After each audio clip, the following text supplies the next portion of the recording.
Like I said in one of my videos, when you want to learn a language, it's not just about picking up random sentences here and there. It's about knowing really how the language works. Welcome to BDMP, Breaking Down Nigerian Pidgin English. I'm Bafo. Today, we'll be looking at word order in Nigerian Pidgin English. So, let's get to it. Understanding word order in Nigerian Pidgin English is key to grasping how the language functions. While it shares some similarities with English, there are notable differences in structure. Let's look at a breakdown of the typical word order and some examples. Basic sentence structure. Number 1, subject, verb, object.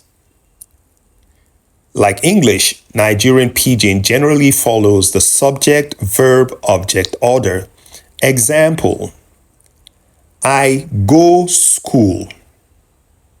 Here, I is the subject, go is the verb, and school is the object. Number 2, questions. In Nigerian Pidgin English, questions often maintain the subject, verb, object structure, but may start with question words or use intonation. Example, wetin you wan chop? The question word wetin comes first, followed by the subject, you, then the verb, wan, and finally the object, chop. Number 3, negation.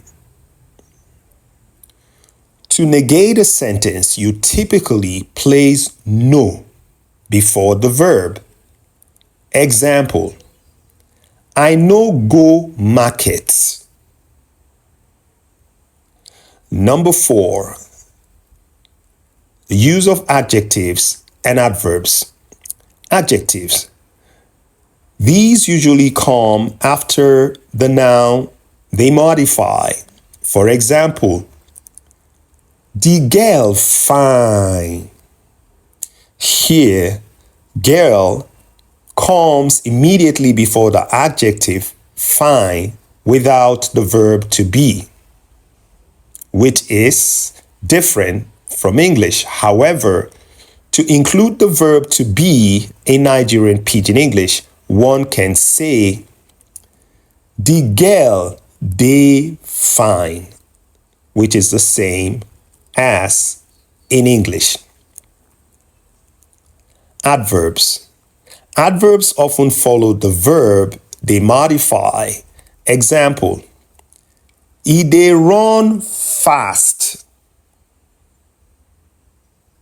Number 6, let's focus on emphasis. To emphasize a particular part of a sentence, you might rearrange it or add words for clarity. For example, na me go do am.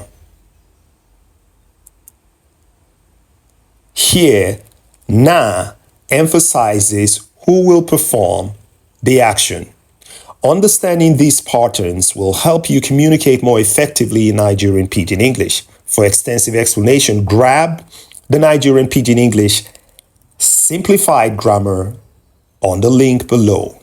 Thank you for your time and see you in my next video.